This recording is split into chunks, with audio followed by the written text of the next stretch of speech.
गाजियाबाद से। राधे राधे। राधे राधे महाराज जी। महाराज जी, परीक्षा में कुछ असफलताओं के बाद मन व्यथित रहता है। एक तरफ लगता है कि मैं कहीं अपने साथियों से पीछे छूटता जा रहा हूँ, दूसरी तरफ लगता है अगर सफल नहीं हुआ तो मेरा क्या होगा। महाराज जी, ऐसे में महाराज जी मेरा मार्गदर्शन करें कि हाँ मैं बिल्कुल, कैसे। ये नई अवस्था में ये सोच तो होती है। अगर बच्चा हम एकाग्रता पूर्वक अपने पाठ को, तो हमें लगता है कि फेल कैसे हम हो गए। आपके ग्रंथ इतने बड़े बड़े नहीं, हमारे ग्रंथ इतने मोटे मोटे हैं। स्वाध्याय हर चीज का 10 साल पहले पढ़ा होगा, अगर वो बात पूछोगे तो अभी 10 मिनट में पूरी उसकी व्याख्या करके बता देंगे। अगर आप प्रयासरत हो, प्रयत्नरत हो, तो अपने विषय में असफल कैसे हो जाते हो। या तो आप ब्रह्मचर्यहीन हो रहे हो, इधर उधर प्रपंच कर रहे हो, अपनी पढ़ाई से विमुख आचरण कर रहे हो, मनोरंजन कर रहे हो।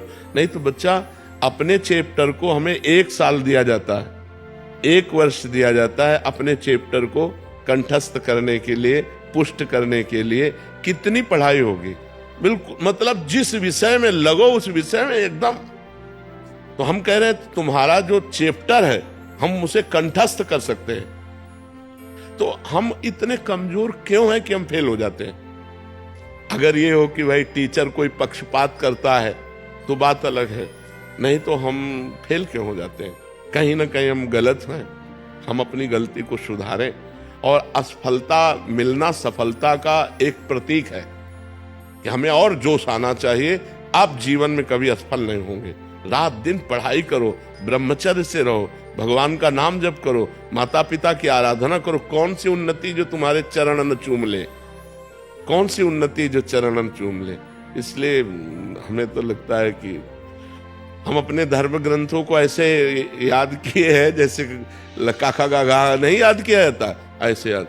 उठते बैठते चलते फिरते जो पद है, पूरी 84 जी, पूरा सुधानिधि जी, पूरी सेवकवाणी, पूरी स्फुटवाणी, उसे जिस विषय में लगे तो अपने विषय में लगे, जिस विषय में लगे तो एकदम लगे। तो आप फेल कैसे हो गए। अपने विषय का ज्ञान आपको क्यों नहीं है। ऐसा तो कोई चैप्टर प्रश्न दिया नहीं जाता जो क्लास का ना हो। मान लो आप 12वीं में हैं तो 12वीं के क्लास के अंतर्गत ही आपको दिया जाएगा। ऐसा नहीं है कि आपको आगे का दिया जाए। आप जितनी क्लास में पहुंचते जाएंगे योग्यता, उतना ही आपको प्रश्न दिया जाएगा। तो हमको अपने चैप्टर को घुस करके घुन की तरह लगना चाहिए। जैसे गेहूं में घुन लग जाता है ना, पूरा खोखला कर देता है, ऐसे में अपने चैप्टर में लग करके पूरे चैप्टर को अपने माइंड पे बैठा लेना चाहिए। हमारा माइंड बहुत विस्तार से है, अनंत जन्मों के संस्कार भरे हुए हैं। छोटी सी चिप में मन की अनंत जन्मों के, तो ये सब पूरा आपको भर लेना चाहिए। कहीं ना कहीं आप प्रमाद कर रहे हैं, कहीं ना कहीं आप त्रुटि कर रहे हैं, उसको संभालिए। नहीं तो ये निराशा ऐसी बढ़ जाएगी कि जीना मुश्किल हो जाएगा। बच्चे अभी बच्चे हैं ना, अब जैसे देखा कि जैसे इन्होंने कहा हमारे दोस्त सफल हो रहे हैं, तो दोस्तों के सामने नीचा, घर परिवार में जाने पर कि यार हमने यार इतने रुपए लगाए और तुम फेल हो गए, यार ठीक नहीं है। अब वो अंदर से इतना घुट जाता है कि उसे एक रास्ता दिखाई देता है। ऐसे कोटा में बहुत से बच्चे जो करते हैं, उसका कारण है कि उनको एक रास्ता नजर आता है कि अब मित्रों में कैसे जाऊं और घर के परिवार वालों को कैसे मुंह दिखाऊं। हर जगह ये आता है कि फेल फेल फेल, तो इससे अच्छा है कि हम कर लेते। कोई रास्ता थोड़ी है। आप भूत प्रेत बनोगे, फिर नाना प्रकार के और दुख भोगोगे।